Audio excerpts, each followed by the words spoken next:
বিএনপির ভারপ্রাপ্ত চেয়ারম্যান তারেক রহমান বলেছেন, অন্তর্বর্তীকালীন সরকারের একটি অংশ নানা অপকৌশলের আশ্রয় নিচ্ছে। তিনি বলেন, সরকারের যে কোনো ভুল সিদ্ধান্তে মাথাচাড়া দিতে পারে উগ্রবাদ ও ফ্যাসিবাদ।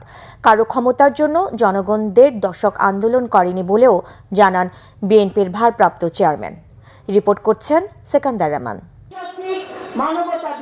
২০২৪ সালের জুলাই আগস্ট গণ অভ্যুত্থানের ১ বছর স্মরণে ঢাকা জেলা বিএনপি আয়োজিত নারকীয় জুলাই প্রতিবাদ সভা হয় সাভারের আশুলিয়ায়।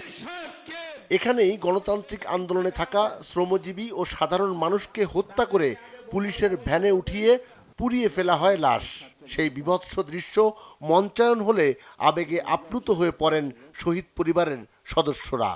৫ই আগস্টে আমি চলে গেছি, আমার সন্তানটা কত কষ্ট করেছে, কিভাবে ওরা মেরেছে, আগুন দাউ দাউ করে জ্বলতেছে, আমার বুকের ভিতরটা আগুন শুধু জ্বলতে আছে। আমার ৫ মাসের বাচ্চা, ছোট বাচ্চাটা বয়স এখন ৫ মাস, সে তার বাবার মিছিলে ছবি দেখে আর বলে বাবা বাবা, সে বাবার আদর থেকে বঞ্চিত।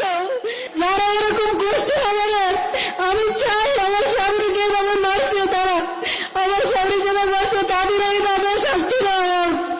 বিএনপি মহাসচিব মির্জা ফখরুল ইসলাম আলমগীর বললেন, এখন বিভেদের সময় নয়, এখন সময় ফ্যাসিবাদ বিরোধী জাতীয় ঐক্যের।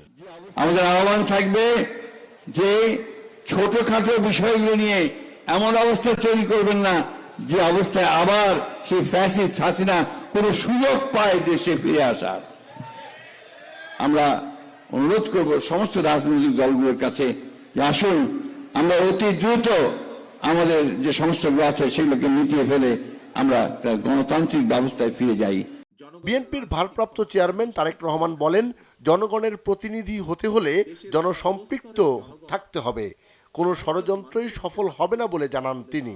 অন্তর্বর্তীকালীন সরকারের একটি অংশ নানা অপকৌশলের আশ্রয় নিচ্ছেন। দেশের সর্বস্তরের জনগণ কয়েকজন মানুষের হাতে রাষ্ট্রীয় ক্ষমতা তুলে দেওয়ার জন্য ১.৫ দশক ধরে নিশ্চয়ই আন্দোলন অব্যাহত রাখেনি, কিংবা জুলাইয়ের গণ অভ্যুত্থানেও শহীদ হননি। জনগণ রাষ্ট্র এবং সরকারের নিজেদের অধিকার প্রতিষ্ঠা করার জন্যই স্বৈরাচার বা ফ্যাসিবাদকে হটিয়েছে, জীবন উৎসর্গ করেছে। সুতরাং সরকারে যখন যারাই থাকুক, কেউ সরকার পরিচালনা করতে চাইলে তাদেরকে অবশ্যই নাগরিকদের কথা শুনতে হবে। পরাজিত শক্তি যাতে কোনোভাবেই ফিরে আসতে না পারে সেদিকে সতর্ক থাকার কথাও বলেন তারেক রহমান। আমি অন্তর্বর্তীকালীন সরকারের প্রতি দৃষ্টি আকর্ষণ করে বলতে চাই, শত শহীদদের রক্তের বিনিময় পতিত, পলাতক, পরাজিত, বিতাড়িত ফ্যাসিবাদী অপশক্তি রাষ্ট্র রাজনীতিতে পুনর্বাসিত হওয়ার সুযোগ নিতে ওত পেতে রয়েছে।